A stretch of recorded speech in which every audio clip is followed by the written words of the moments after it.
Сәлем балақай, бүгін сені каналымда көргеніме өте қуаныштымын. Бүгін біздер әліпби сабағынан 45-ші сабақ О әрпіне берілген тапсырмаларды бірге орындайтын боламыз. Кәне, оқуымызға назар аударайық. Оқулықта біздер оқушылардың суретін көреміз, олар не істеп жатыр? Ұшақ жасап жатыр. Ұшақ. Кәне, ұшақ деген сөзді буынға бөлейік. Ұшақ. Неше буыннан тұр? 2 буыннан тұр. О. Бұл созылыңқы, ешқандай өкпеден шыққанда кедергі ұшырамай шығады. Сонда бұл дауысты дыбыс. Ұшақ 4 әріптен тұрады. 2 дауысты, 2 дауыссыз және 4 дыбыс бар. Енді бұл жерде О дыбысына қатысты сөздер берілген, бірге оқып шығайық. Ол, олу, олан, оран, сұрақ, қорақ, от, отқыр. Енді оның астында ұшақ деген мәтін берілген.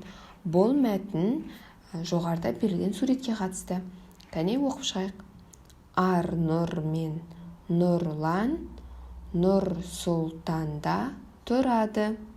Олар ақылды, дарынды оқушылар. Арнұр мен Нұрлан ұшақ құрастырды. Ұшақ достарына ұнады. Бұл осы суретке қатысты, Арнұр және Нұрлан деген бала Нұр-Сұлтан қаласында тұрады.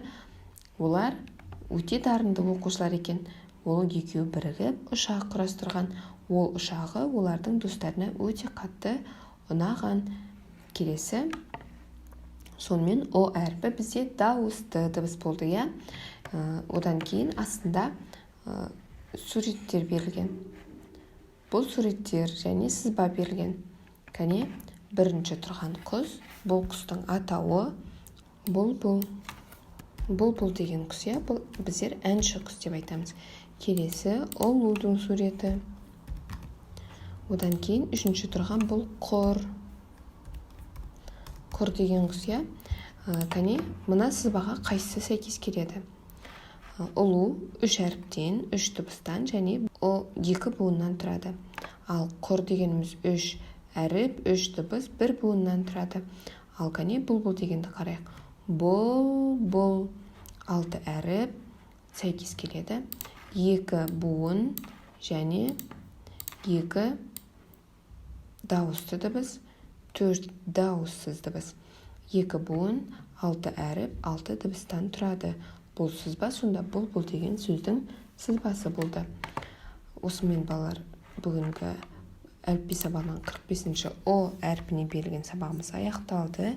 Келесі сабақта кездескенше.